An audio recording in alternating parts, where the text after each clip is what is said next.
美国海军第7舰队被许多人誉为印太自由之盾，甚至称其为地表最强的海上战斗力量。一支舰队真的能强大到封锁整片大洋，瞬间摧毁一个中等国家的军事力量吗？它究竟凭什么轻松碾压对手，在近海远洋间所向无敌？今天我们就带您深入探讨这支传奇舰队的前世今生，以及它如何成为美军威震四海的王牌力量。故事要从第二次世界大战后期说起。1943年，在太平洋战场上，美军的两大战区采取了截然不同的指挥体系。中太平洋由尼米兹上将掌控的第3舰队驰骋，而西南太平洋战区则由名将麦克阿瑟陆军上将指挥，他需要自己的海军力量来配合登陆作战。就这样，第7舰队于1943年3月15日应运而生，编入麦克阿瑟的远东盟军司令部麾下。由于麦帅是陆军出身，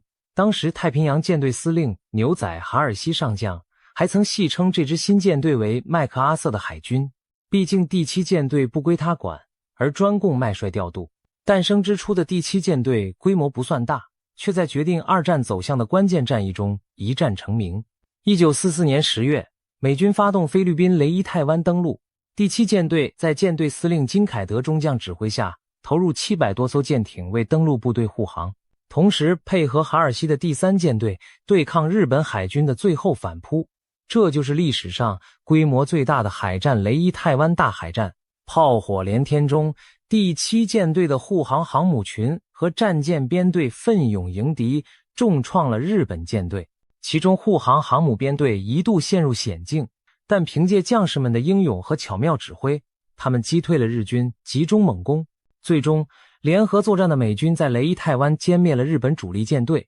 奠定了太平洋战争胜局。这场大捷让第7舰队扬名国际，证明了美军远洋舰队强大的作战能力。从诞生之日起，第7舰队就被锻造成一把穿透敌阵的尖刀。二战结束后，美国海军进行缩编重组，第7舰队原本随着麦克阿瑟的任务结束而规模缩小。然而，战后的亚洲并不平静，新的挑战很快逼近。冷战悄然开始，亚洲的力量格局风起云涌。第7舰队在战后初期肩负起驻日盟军海上力量的角色，作为占领军的一部分驻扎日本。然而，仅几年后，一场战争的爆发让第7舰队迅速重返聚光灯下。1950年6月，朝鲜战争爆发，共产主义势力在东亚的扩张令美国震惊，华府决定武力驰援南韩。此时的第7舰队临危受命，成为美军驰援韩半岛的主力海上力量。开战仅2天，美国总统杜鲁门就下令第7舰队进入台湾海峡，协防台湾。这一命令带有明确的政治信号，美国要防止中国大陆乘朝鲜战局之机进攻台湾。麦克阿瑟甚至断言，台湾是不沉的航空母舰，无论落入哪方手中，都将成为关键的战略据点和潜艇基地。于是，第7舰队的军舰开进台海，在两岸之间形成威慑屏障，暂时中立化了台湾。随后，第7舰队全力投入朝鲜半岛沿海作战，舰载机从航空母舰起飞，对北韩境内重要目标展开猛烈空袭，舰炮对沿岸火力支援隆隆作响。仁川登陆这一经典战例更是离不开第7舰队的功劳。1950年9月，为了扭转战局，麦克阿瑟大胆选择在北韩后方的仁川港发起2栖登陆。第7舰队提供了登陆所需的大部分舰艇运输和火力支援，在滂沱的炮火掩护下，美军成功登陆仁川，切断了北韩军队的补给线，战局就此逆转。可以说，在韩战的最危急时刻，第7舰队以雷霆之势展现了美国海上力量的存在。它既封锁了台海，阻止战火扩大，又以航母和战舰撑起半岛战场的海空保护伞。韩战也标志着第7舰队职能的重大转变，从二战时执行单一战区任务的舰队，升级为冷战中快速反应的前沿部署力量。正如事后美国海军评价所言，冷战以来，守护西太平洋的民主与和平重任落在了第7舰队肩上。当时的亚太局势瞬息万变，美军需要一支救火队，一旦区域爆发危机，总统能立即调派的机动舰队往往就是第7舰队。韩战中第七舰队的迅速介入与卓越表现，使他赢得了白宫自杜鲁门以来历任总统的信赖。从那时起，这支原本驻守远东的小型舰队蜕变为美国在亚洲问题上的关键骑兵。只要远东局势紧张，美军第七舰队必定现身。韩战停火后，东亚局势依然剑拔弩张。1954年至1958年期间，台海先后爆发2次危机。中国大陆向离岛、金门、马祖猛烈炮击，意图逼迫台湾当局就范。在这危急时刻，第七舰队再次奉命进驻台湾海峡，用雄厚兵力震慑对岸。美军驱逐舰、巡洋舰在海峡中巡航，美国航母战机在台湾上空警戒。强大的第七舰队就像一道无形屏障，让局势不至于失控。特别是1958年的823炮战，第七舰队的存在让北京当局明白到美国介入的决心，最终冲突没有升级为全面登岛战争。可以说，台海的和平很大程度上是第七舰队当年的炮口维系出来的。接着，东南亚又燃起战火。1960年代，美国深陷越南战争泥潭，第七舰队则迎来了它历史上最繁忙的年代之一。越战期间，第七舰队的航母编队长期部署在南中国海的洋基站，轮番出动舰载机对北越进行轰炸。1965年起，美军展开滚雷行动，试图以空袭迫使北越就范。第七舰队旗下的航母群成为主要执行者，一架架舰载战机从第七舰队航母甲板呼啸升空，越过丛林山脉，将炸弹倾泻在远方的战略目标上。北越的桥梁、补给线、油库在钢雨中化为火海。这种毁灭性的打击力对当时的中小国家而言几乎是无法想象的。可以说，在没有制空权威胁，对手海军又弱小的情况下，第七舰队发挥出了近乎傲视天下的攻击火力。不仅空中力量咄咄逼人，第七舰队的水面舰艇也参与了越战。例如，传奇的新泽西号战舰装备9门16寸巨炮，曾奉派到越南沿岸，利用舰炮轰击越共的沿海据点。巡洋舰和驱逐舰们则在近岸执行封锁、火力支援和截断补给等任务。北越没有海军可与之抗衡，他们的海防措施在先进舰炮和轰炸下几乎束手无策。在那段光辉岁月里，第七舰队麾下集结了50-60艘现代化军舰，数百架各型飞机，拥有数万名训练有素的官兵。它是美军全球存在的象征，更是让盟友安心、对手心惊的威慑力量。曾几何时，亚太地区没有任何一支海上武装可以与第七舰队正面匹敌。正因如此，盟国将它誉为西太平洋自由之盾，守护着太平洋西岸诸国的安全与海上通道的自由。随着越战结束和冷战进入后期，第七舰队的角色也在调整。美国从越南撤军后，第七舰队继续在西太平洋保持存在，密切关注着另一个巨大的潜在对手——苏联太平洋舰队。冷战高峰时，苏联在远东布局了大量海空军力量，包括核潜艇、巡洋舰，甚至航母。虽然苏联航母的性能和数量远不及美军，在太平洋广阔的水域上，美苏两强展开了一场无声较量。第七舰队当时面临的挑战不可谓不大。苏联核潜艇悄然出没于太平洋深处，神出鬼没地监视美军动向。苏联间谍船只尾随美国航母编队，试图窥探机密。双方军机经常在海天相接处对峙盘旋，但比起苏联太平洋舰队，第七舰队依然握有显著的优势。在数量上，美苏舰艇在太平洋或许一时伯仲之间，但在质量和全球协同上，美军更胜一筹。第七舰队拥有当时世界上唯一的远洋核动力航母战斗群，各种先进电子设备和成熟的海上补给体系，这都是苏联海军难以企及的。此外，美国在日本、菲律宾等地的基地网络为第七舰队提供了强大的前线维持能力。反观苏联舰队，补给与维修基地远在弗拉迪沃斯托克，海参崴，跨越日本列岛封锁线后才能进入太平洋腹地，行动受到诸多掣肘。美国海军情报专家形容当时局势道，在第七舰队虎视眈眈之下，苏联太平洋舰队始终无法真正掌控局面，更无力主导亚洲海域的重要事态。当然，冷战海上对峙期间也出现过一些惊险时刻。1971年的印度洋上，美苏舰艇就曾隔着炮口互相示威。那年南亚次大陆爆发印巴战争，美国派出第7舰队的一支特遣舰队，以小鹰号航母为核心，开赴孟加拉湾，以示对巴基斯坦的支持。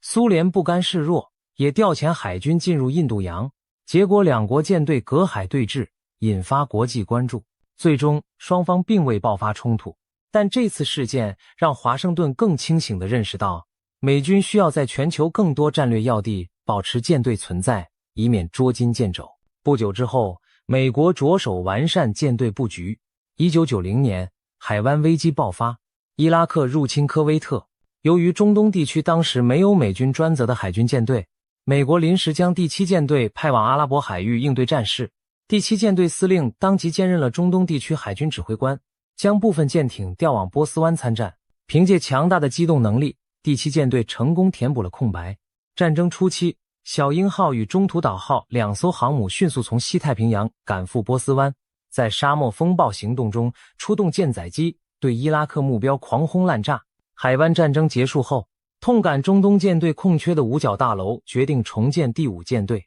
原已裁撤，专责波斯湾与阿拉伯海域，让第7舰队回归印太本务。但在那之前的空窗期，第7舰队已经成功履行了远程增援的使命，显示出美国海军全球调度的灵活性和可靠度。1996年，第7舰队再次站上风口浪尖。这一年，台海局势因台湾举行首次总统直选而紧张升级，中国大陆在沿海进行导弹试射，企图恐吓选民。面对盟友台湾的安全威胁，美国总统克林顿当机立断，命令第7舰队出动航母战斗群前往台湾邻近海域巡弋。当时第7舰队的独立号航空母舰率先抵达附近海域，紧接着从美国本土赶来的尼米兹号航母也加入行动。2艘美军超级航母在台湾东部公海游弋，向各方传递出清晰的信号，美军不会坐视台海局势失控。在这强大威慑下，中方的军事演习适时划下句点，飞弹危机和平落幕。这场事件堪称第7舰队下组力量的经典示范，几乎不费一枪一弹，只是现身露一下面，第7舰队就有效平息了一场可能的冲突。有评论指出，如果没有美国第7舰队，后来的亚洲历史将完全改写。这或许有些夸张，但足见第7舰队在区域安全格局中的分量。步入21世纪初，苏联解体后的10年里，美国第7舰队在印太地区几乎进入无可挑战的独霸期。在这段相对短暂却关键的窗口期，亚太再没有与之势均力敌的蓝水海军。中国海军当时刚起步，舰艇多半老旧，以近岸防御为主。俄罗斯海军因经济困难大幅衰退，远东舰队舰龄老化，出海频率大减。于是广袤的西太平洋与印度洋上，只要有第7舰队的桅杆出现，星条旗所到之处几乎都是通行无阻。这时期，第7舰队除了持续执行传统威慑任务外，也担负起了一系列新的责任。例如2001年中美之间发生了南海撞击事件，一架美国海军 EP-3 侦察机在南海上空与中国战机相撞，被迫降落海南岛，引发外交风波。事件中，第7舰队派遣军舰在附近待命施压，同时通过外交途径交涉，最终中方归还了机组人员。这起惊心动魄的插曲再次提醒世人，第7舰队的日常职能之一就是在西太平洋随时应对突发事件。紧接着911事件把美军带入全球反恐战争的节奏，第7舰队再次发挥其前沿部署、快速反应的优势。当年10月，美国开始对阿富汗塔利班政权进行惩罚性打击，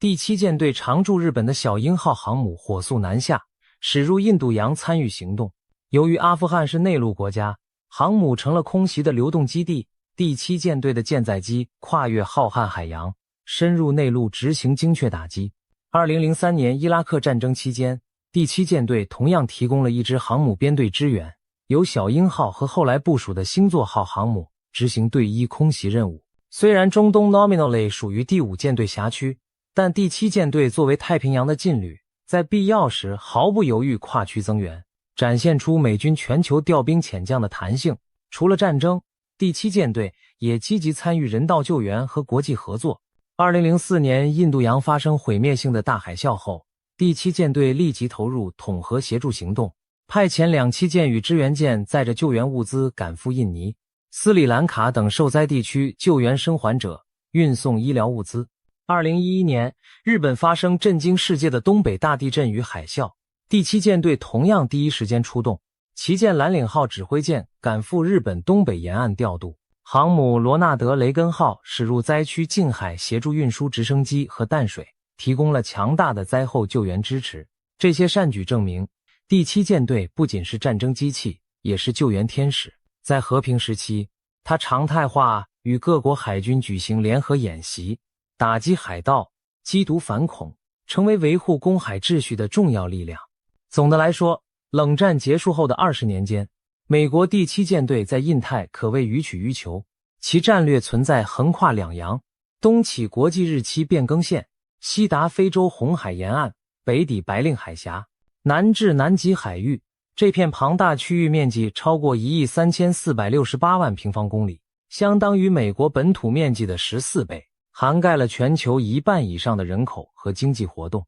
第七舰队在其中频繁穿梭巡弋，不仅守护着海上交通线的畅通，还因其存在本身而改变着地缘政治的格局。亚洲许多国家能在冷战后集中精力发展经济，很大程度上也是因为有第七舰队这把利剑悬于天边，吓阻了潜在的侵略者。正如军事学者的评价，没有第七舰队，后二战时期亚洲的历史将难以想象。那么发展到今天，美国第七舰队究竟拥有怎样的恐怖战力，让人称其为地表最强呢？我们不妨先看一组最新的数据。目前，第七舰队大约拥有50至70艘各型军舰，约150架军机，以及超过27000名海军官兵和海军陆战队员常备在港。在平时，舰队将近1半的舰艇同时在海上执行任务，也就是说，在西太平洋的碧海蓝天间，你几乎随时都能见到悬挂星条旗的军舰。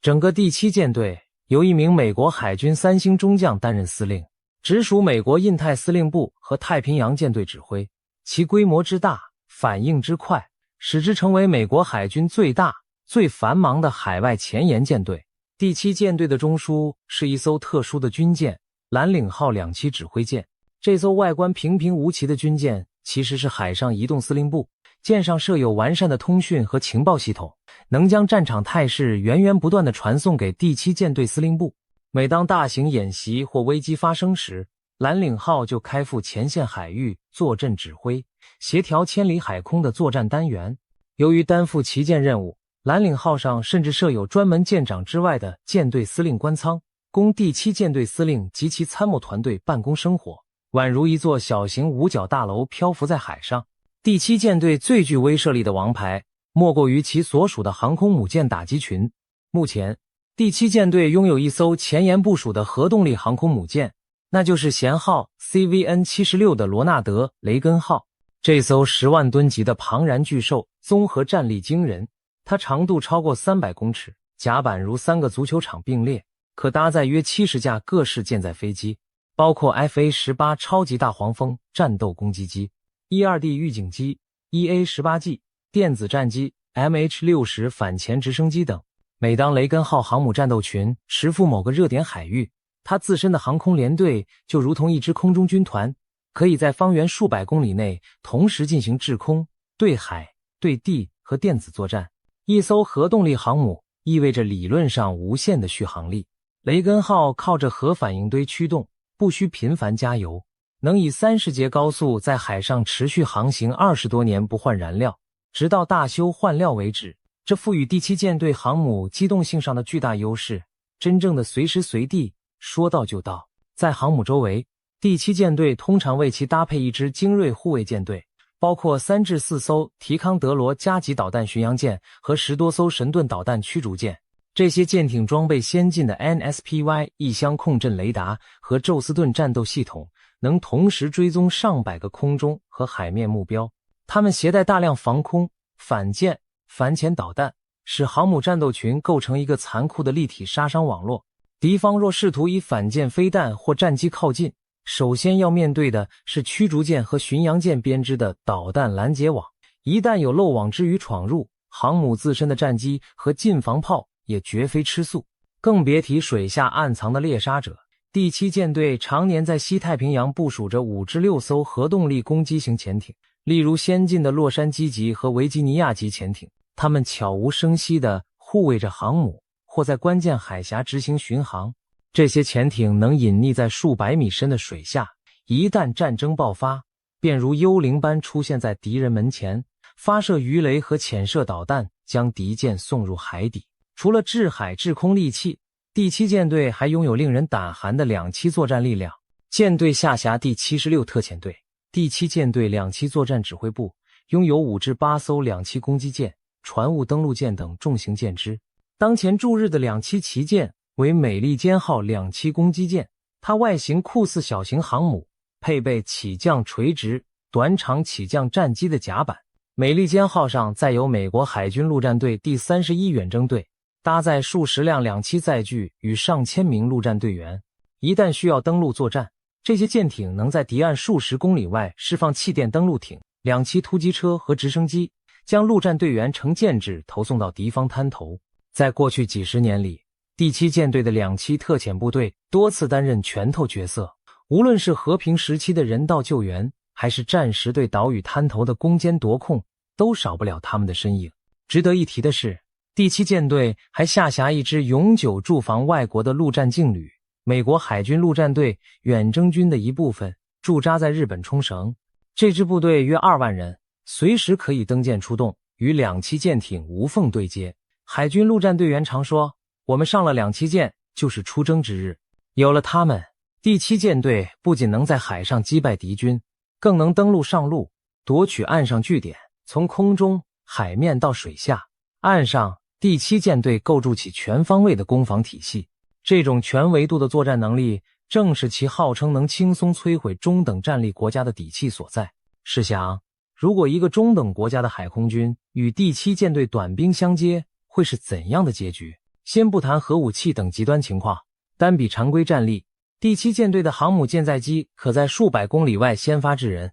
瘫痪对方的空军基地和指挥中枢。驱逐舰和潜艇发射的巡弋导弹能精确击中对手的港口、雷达站、防空导弹阵地。当敌方舰队试图出港迎战时，美军早已在远距离将其一一锁定。饱和攻击的反舰导弹会从四面八方扑向那些军舰。在这种压倒性的立体打击下，一个中等国家的海军恐怕撑不了几天就将折损殆尽。甚至可以说，单凭第7舰队的兵力就足以击败许多国家的整体军力，这绝非夸张。历史经验已多次证明，小国若卷入与第7舰队的冲突，往往结局凄惨。比如1980年代的利比亚卡扎菲政权多次挑衅美军，在地中海上空与第6、第7舰队的战机交锋，结果损失惨重，几乎毫无还手之力。有人或许会问，既然第7舰队如此强大，俄罗斯远东舰队乃至一些老牌海军强国又算得了什么？事实上，专家分析普遍认为，俄罗斯太平洋舰队若孤军与美国第7舰队对阵，恐怕撑不多久就会溃败。毕竟俄太平洋舰队只有几艘较老旧的巡洋舰、驱逐舰和有限的新锐潜艇，航母更一艘没有。而第7舰队坐拥顶尖航母和数十艘神盾舰艇，双方实力根本不在一个量级上。一位西方军事专家形象地比喻道，单独对上美国海军，俄国太平洋舰队撑不了几回合。不过他也提醒，如果中俄两国海军合流，美军压力就会成倍增长。毕竟那时对手舰艇数量激增，俄国安静的核潜艇与中国现代化驱逐舰相结合，将使战局复杂得多。但撇开这种最坏情境不谈，单论第7舰队对上一个俄罗斯太平洋舰队或其他区域次强，确实有碾压性优势。难怪坊间戏言第7舰队瞬秒俄罗斯海军，虽夸张搞笑，却非空穴来风。当然，第7舰队之强大，不仅体现在舰只和火力，更在于美国经营多年的印太军事基地网络和盟友支持。美军在印太地区建立了超过200个军事基地和驻军设施，从日本的横须贺、佐世保到韩国的釜山、镇海，从关岛冲绳的空军与海军基地，到新加坡樟宜的后勤枢纽，再到远些的迪戈加西亚岛、澳大利亚达尔文港等，整个印太地图上，美军基地星罗棋布，形成一道弧形链条，将亚太重要水道尽收掌握。以第7舰队司令部所在地横须贺为例，那是位于日本东京湾口的一座巨型军港，美军第7舰队的航母、驱逐舰支队常年驻泊于此。靠着横须贺完善的港务和维修设施，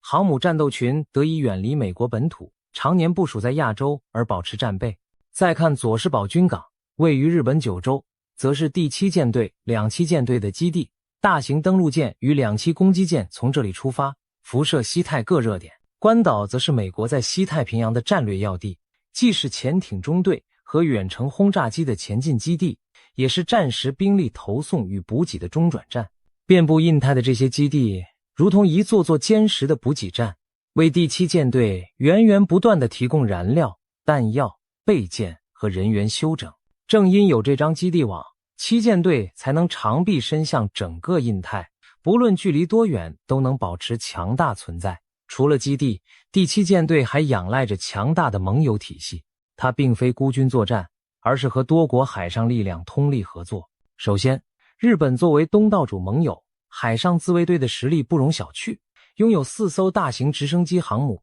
超过40艘现代化驱逐舰和多艘先进潜艇。日本舰艇经常与第7舰队混编演练，在战时可直接并肩作战。南韩拥有庞大且技术先进的驱逐舰队与潜艇队，在朝鲜半岛周边与美军协同严密。澳大利亚亦是美国坚实盟友，其海军驱逐舰、潜艇时常参与美日联合军演。菲律宾、新加坡等国则为美舰提供基地使用权和后勤协助。可以说，第7舰队背后站着一整个同盟网络，这大大扩充了它的实力。曾有学者评估，如果将美日澳等盟友海军合计，其综合作战能力远远凌驾区域任何单一国家海军。盟友的军港码头、情报共享和协同巡航，都让第7舰队如虎添翼。第7舰队日常的一个重要任务，就是和盟友一起展现对规则的维护和对挑战者的警戒。例如，每年例行的环太平洋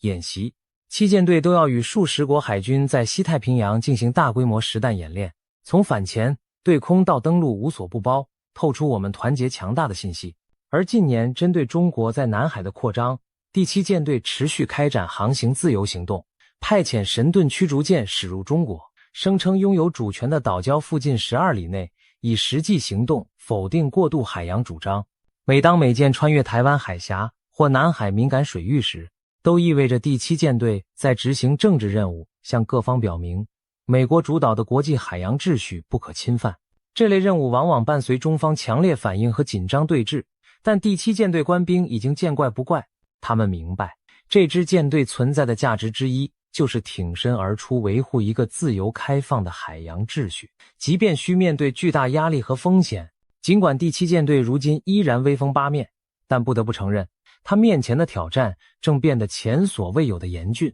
冷战后独霸的美国海军，近年来首次遇到了一个实力急速提升的对手——中国人民解放军海军。截至目前，中国海军的舰艇数量已达到世界第一，各类现代驱逐舰、护卫舰、两栖舰源源不绝地下水服役，甚至包括2艘大型航空母舰。特别值得关注的是，中国还部署了被称为航母杀手的东风 21D、东风26反舰弹道飞弹，号称能从上千公里外精确打击移动中的海上大目标。这意味着第7舰队若在西太平洋与强敌交手，不再能像过去那样高枕无忧地靠近敌岸投射力量。在导弹威胁笼罩下，航母战斗群可能被迫退居远海，进行所谓超视距打击，这在战术上将是全新考验。此外，中国还在加速发展本国的海空反介入、区域拒止能力，试图缩小与美军的差距。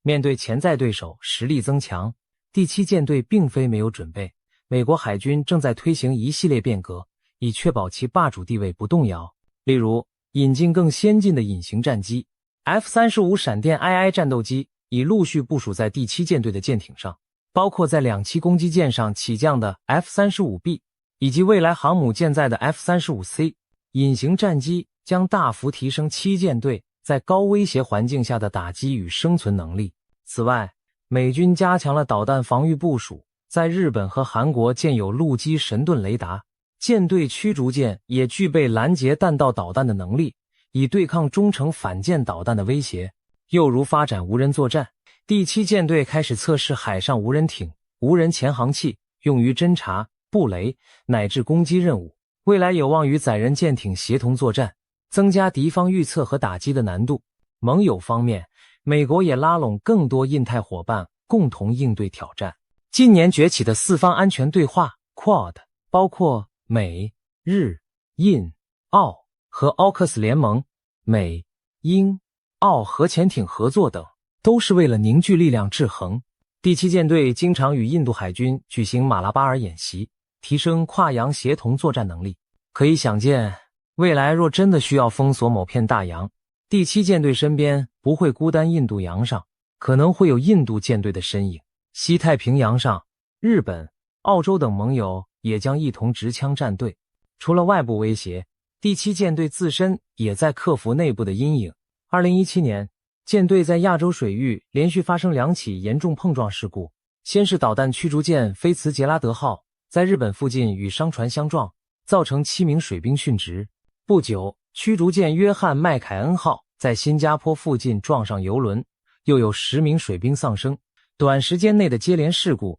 暴露了第七舰队当时在培训、执勤、时间管理等方面的问题。一时间，第七舰队为何频传事故成了舆论热议的话题。专家检讨认为，这些悲剧源于多年高强度部署导致官兵疲劳、警觉性下降，也与当时舰队管理层对训练和安全重视不足有关。面对批评，美国海军痛定思痛，迅速调整了第七舰队的操作规范和人员轮调制度，加强航行风险管控，同时更换了舰队领导层。经过整顿，如今第七舰队正以更谨慎专业的态度执行任务，努力杜绝类似悲剧重演。这也提醒我们，再强大的舰队，若忽视基本功，依然可能因小错酿大祸。就如同昔日那些巨舰大炮，也曾在一瞬间因判断失误而触礁沉没。强者自强，必先严于律己。随着中美博弈加剧，第七舰队肩上的担子只会越发沉重。南海主权争端、台海紧张局势、朝鲜核岛威胁、俄罗斯在远东的动作，每一项都可能令这支舰队卷入未知的风浪。一旦大国间发生直接冲突，第七舰队将首当其冲，进行自越战以来最严酷的考验。诚然，没有人希望迎来那一天。对美国而言，第七舰队存在的很大意义就在于以实力维持和平，透过展示压倒性战力，让潜在敌人不敢轻启战端。这也许正是第七舰队历任司令官所认同的理念：准备打仗，才能避免打仗。回望历史，美国海军第七舰队走过了波澜壮阔的70余年，从二战末的浴火初生，到冷战中的屡建奇功，从单挑群雄的独霸时刻，到新时代下与强敌对峙的压力重重，第七舰队早已深深嵌入亚太地区的安全版图。它既是守护和平的盾牌，也是随时能化作长剑的利器。不怪乎有人说，第七舰队的历史就是一部后二战亚洲国际关系史，它的每一步巡航，每一次出击，都影响着这个地区的命运走向。今天，当我们在新闻中看到第七舰队的航空母舰驶过某个海峡，或驱逐舰现身某个港口，不妨了解这背后的深意。那绝非偶然的路过，而是一次实力与决心的宣示。第七舰队凭借核动力航母的远程投射力、100余艘舰艇的协同配合作战力，以及数十万驻扎印太美军与盟友的支援保障，真正做到了维持远东和平稳定的基石。可以这么说，在和平时期，它的存在让战争不敢轻启，一旦不幸爆发战事，它又能第一时间化身霹雳手段，从大洋深处驰援而至。展望未来，第七舰队势必要在变局中求新求变，以保持地表最强舰队的荣耀。无论科技如何发展，对手如何变强，只要美国决心未改，盟友信任犹在，第七舰队依旧将乘风破浪，驰骋在印太的碧海青天间。在那片广阔无垠的海洋上，第七舰队犹如一头沉睡的巨兽，平日里它默默守护着秩序与和平，但任何胆敢挑衅的势力，都需三思这头巨兽苏醒时的雷霆之威。地表最强战力，绝非浪得虚名。经历无数战火淬炼的美军第7舰队，早已用行动证明了这一点。未来无论风雨多大，挑战几何，我们有理由相信，这支威严之师将继续屹立海洋之巅，守护着印太地区的自由与稳定。同时，我们也期待这股强大的力量永远无需发出致命一击，因为它的真正使命是确保战争不会降临。第7舰队以地表最强的名义捍卫和平，震慑战争，而当它静静巡航于地平线时，整个世界也将为之更加安宁。